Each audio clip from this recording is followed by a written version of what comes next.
गर्मी का दुश्मन आपकी खिदमत में हाजिर। जो गर्मी जोर पकड़ती जा रही है, अल्लाह की नेमत हमारे लिए जनाब आ चुकी है। इसको तरबूज भी कहते हैं और वाटर मेलन भी कहते हैं।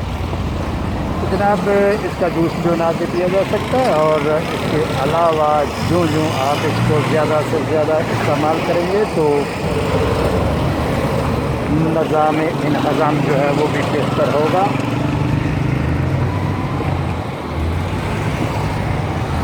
तो आइए अभी हम इसका रेट पूछते हैं कि यहाँ पे कैसे है, क्योंकि हम बेसिकली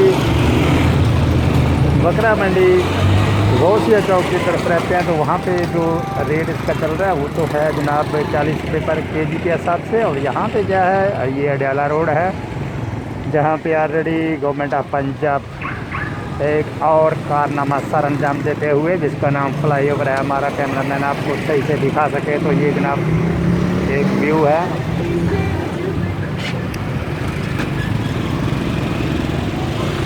ये व्यू वो आपको दिखाया जनाब जो कि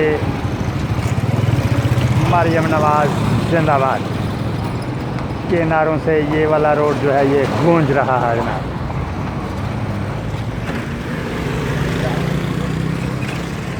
भैया कैसे किलो लगाया? 8 तो महंगा, हम क्या करें, फिर उधर से लेते हैं यार, क्या करें।